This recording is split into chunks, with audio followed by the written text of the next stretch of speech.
So let us proceed to our next topic, motion curves. So motion curves are graph of the displacement, velocity, and acceleration versus time. Okay, so they represent the motion of a particle. Examples of motion curves are shown in the figures below. So again, yung motion curves, so basically meron tayong graph ng displacement S versus time, V or the velocity versus time, and last A versus T. So ito yung tatlong basic na curves natin, yung S, V, and A versus time. And then doon yung mga curves na to, meron silang mga relations. Okay, so ang merong direct relation ay yung ST and VT, and then VT and AT curves. So doon tayo sa una. So unang-una, yung mga equations natin doon sa previous topic, so gagamitin natin sila dito. Okay, so yung acceleration is equal to dv dt, so bali ito yon. And then yung velocity is equal to ds dt, so ito siya. So dito na tayo sa mga relation. So yung mga relation, na-derive lang sila galing dito sa mga differential equations of kinematics. Yung velocity is the slope at the st curve. Okay, so galing yan dito sa velocity is equal to ds over dt. Kung ito yung ating st curve, yung slope dito sa mga point na to at a given time ay yun yung velocity dun sa the same time, halimbawa t1. And then next, aside from that, we can derive the relation between dun naman sa area sa vt at yung displacement. Okay, so actually ito ma-derive lang dito, so ds is equal to v dt. So, integrate both side, ito na yon. So, ang simple illustration nito, so yung area dun sa ating VT curve, so ito yung ating VT curve. So, yung area dito, halimbawa from T0 hanggang T1, and T0 hanggang T1, ay equal sa delta S. Yan. So, ito yung ating delta S, yung difference ng S sub 1 tsaka S sub 0. Ito bali yung S sub 0, then ito yung S1. The next relation, yung VT and AT curves. So, sabi naman dito, yung acceleration daw ay equal to the slope at VT graph. So, ito yung ating VT graph or VT curve. Okay, so, yung slope daw dito, at a given time halimbawa, T1. So, yung slope dito, yan, dv dt at T1 ay equal dun sa acceleration dito sa AT curve. The next relation, yung area naman, sa AT curve. So, ito yung ating AT curve. So, yung area dito from T0 hanggang T1 ay equal sa delta V. Okay, so ito yung ating initial velocity and V sub O, and then ito yung V sub 1. So, ito yung another relation ng mga curves natin or motion curve. Halimbawa yung ST, VT, and AT. So, apply natin itong mga nandito sa taas. Yung ating delta S or delta V is equal to area dun sa AT. And yung ating delta S equal sa area sa VT curve. So, kung i-relate natin tong ST na to dito sa VT, gamit tong relation na to, so ito yung ating delta S. And then yung corresponding area ay ito. So, say this is A1. So, bali yung A1 dyan ay equal sa delta S. So, this is delta S1 na lang. And then next, apply naman natin ngayon yung delta V is equal to area at 80. So, kung ito naman yung ating delta V, so this is, say, for example, delta V1. So, ang corresponding area niya sa 80 curve ay ito. So, this is, say, for example, A2. So, delta V1 is equal to area 2. So, next, doon naman tayo sa T1 hanggang T2. Again, kung i-apply natin yung delta S, ay equal sa area at VT. So, say for example, this is delta S2. So, yung area na equal dito ay yung buong ito, yung area ng trapezoid. Say this is area sub 3. So, delta S2 ay equal sa A sub 3. Then next, this area, say this is area 4 or A sub 4. So this area is equal to delta V here, or V3 minus V1. So say this is delta V2. So delta V2 is equal to A4. Then next segment, T2 to T3. So this is, say for example again, delta S3. So that delta S is equal to area here. So this is, say for example, area 5. And lastly, if you'll take a look at the acceleration here, so since wala tayong area ng AT curve dito sa segment T2 to T3, so therefore pareho lang yung velocity dito, or ang velocity dito ay constant.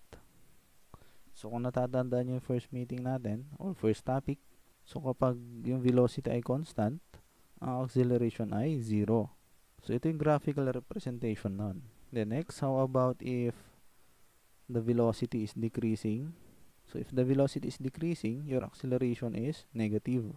So nasa baba ng ating t. Then how about dun sa s? So yung s ay concave downward. Okay?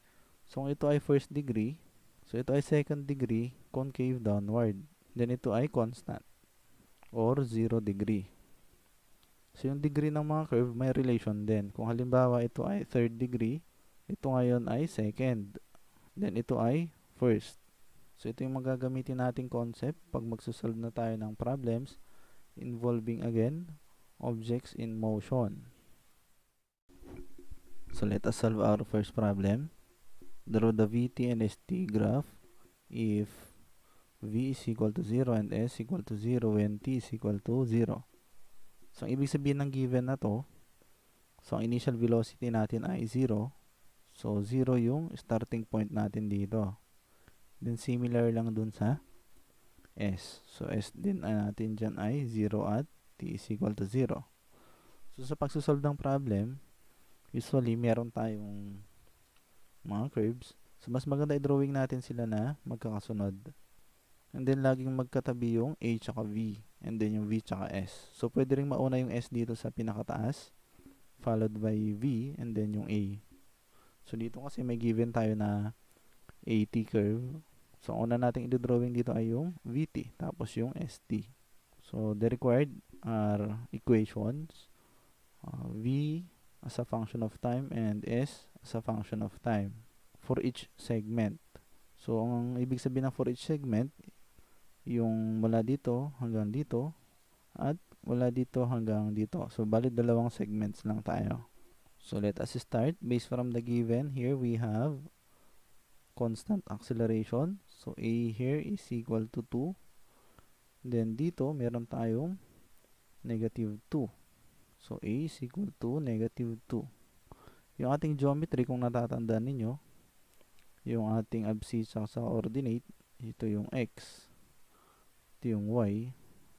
So pag sinabing Y is equal to 2, ang graph nyan ay horizontal.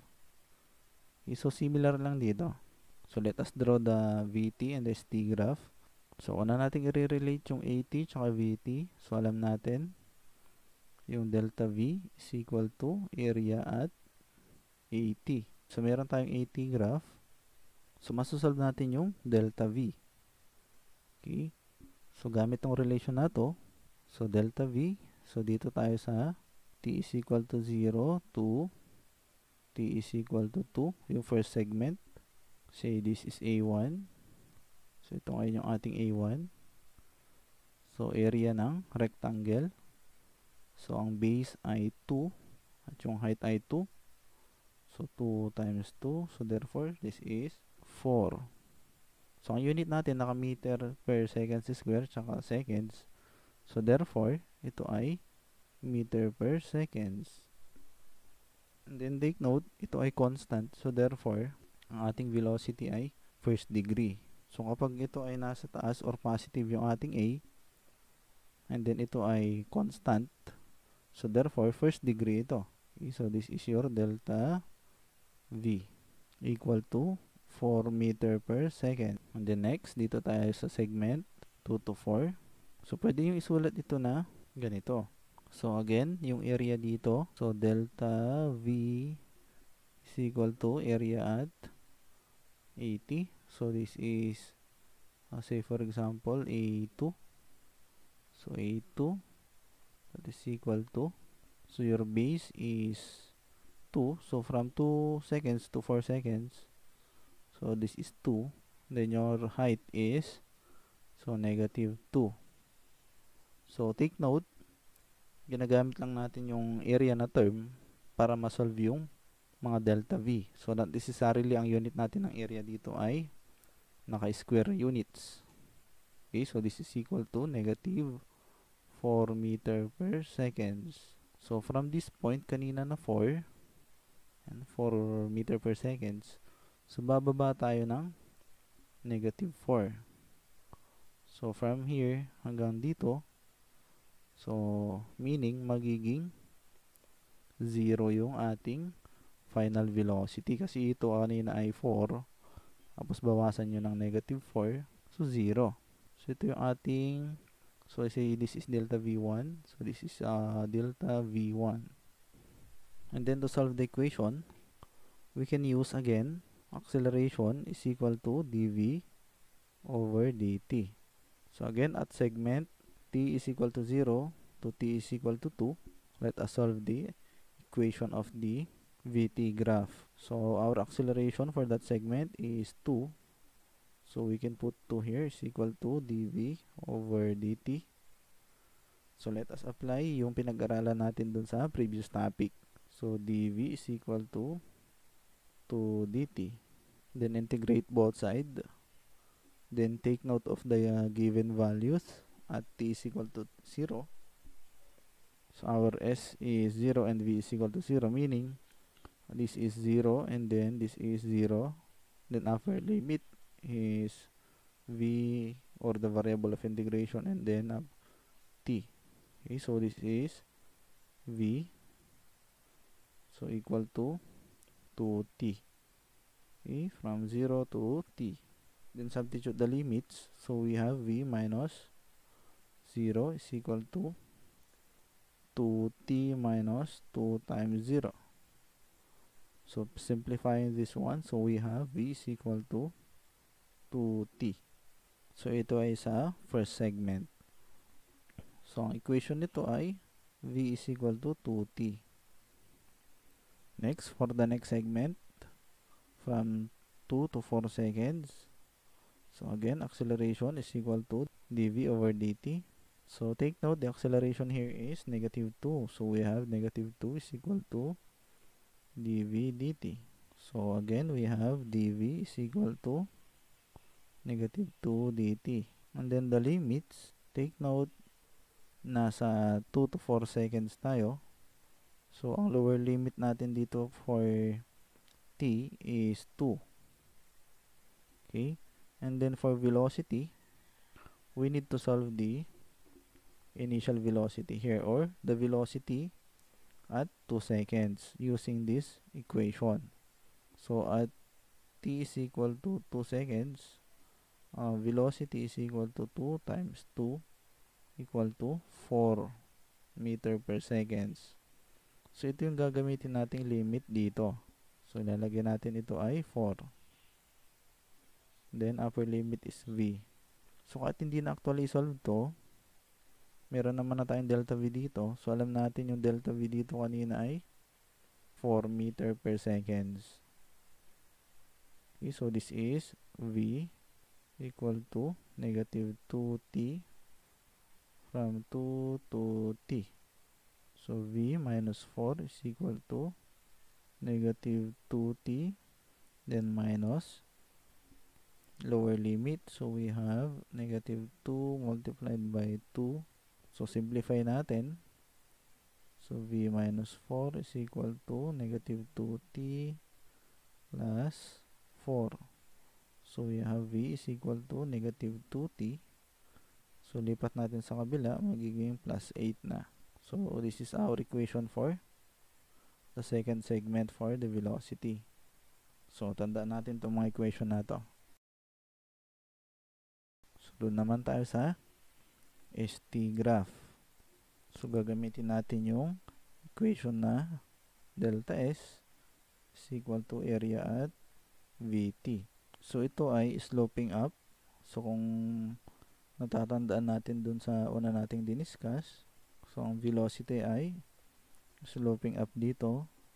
So, yung ating S ay concave upward. So, start tayo mula dito sa 0. So, concave upward tayo. And then, let us solve yung delta S dito. So, say this is delta S1. So, solving for delta S1. So, that is equal to area dito sa VT curve. So, this is, say, for example, area 3. So, this is a triangle. So, therefore, its area is simply 1/2. Base is 2, then height. So, alam natin ito ay 4. Yung base ay from 0 to 2. So, 2 seconds. So, this is equal to 4 meters. Then, last, ito ay first degree. So, therefore, yung curve dito ay concave downward. And then, the delta S is simply equal to, say, for example, this is delta S2. Okay, so that is equal to area 4. Okay, so delta S2 is equal to area 4. Again, area of triangle. So, 1/2. Your base, again, from this point to this point is 2. Multiplied by height is 4. So, again, that is 4 meters. Ngayon, punta naman tayo dun sa equation. So, pasensya na dun sa aking solution. Hindi masyadong naka-arrange kasi malit lang yung screen natin. Pero mas maganda, magkakasunod yung ating solution. So, dito tayo sa 0 to 2 seconds. So, let us solve for the equation. And then, take note din yung mga equation natin dito kanina. Okay, so, gagamitin natin mga yon. So, again, sa pag-derive ng equation, gagamitin natin ulit yung differential equations of kinematics.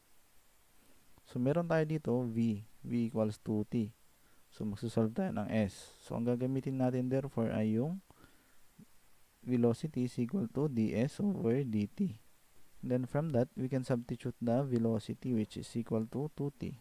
And then, solving for ds, so we have 2T dt. So, integrate both sides.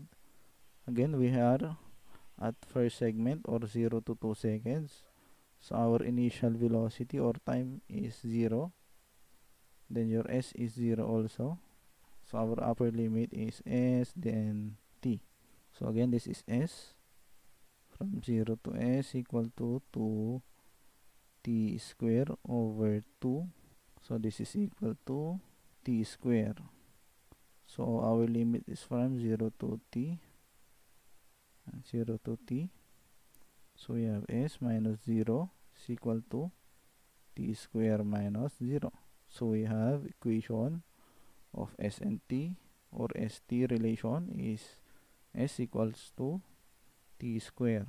So, ito yung ating S equal to T square.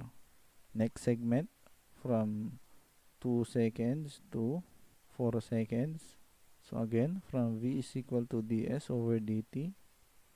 So, our velocity this time is, so, negative 2t plus 8. So, let us solve ds. So, ds equal to negative 2t plus 8 multiplied by dt. Then, integrate both sides. Then, take note of the limit. So, nasa ano tayo? 2 to 4 seconds. So, kailangan natin isolve yung s doon. At yung time, meron na tayo 2 seconds. So, we need to solve S at 2 seconds. So, gamit yung equation na to. So, at T is equal to 2. Our S is equal to 2 square or that is simply 4 meters. So, again, 4 ito. So, our upper limit is S, then T. So, we have S from 4 to S equal to negative 2 t square over 2 plus 8t. So, your limit is from 2 to t. So, this is s minus 4 equal to, so cancel na to. So, negative t square plus 8t, then the lower limit. So, negative 2 square plus 8 multiplied by 2. So, if we will simplify this one, we have s equal to negative t square plus 8t. Yung 4, lipat na lang natin sa kabila. So, we have minus 8. So, ito na yung ating mga sagot. So, kung mapapansin natin, ito ay parabola. So, yan ay concave downward. Then, same lang dito. Kung mapapansin niyo, parabola din siya. Meron tayong concave up. Kung di kayo sure dun sa opening ng ating equation, pwede yung i-trace point by point. So, mag-substitute lang kayo ng mga values dun sa equation.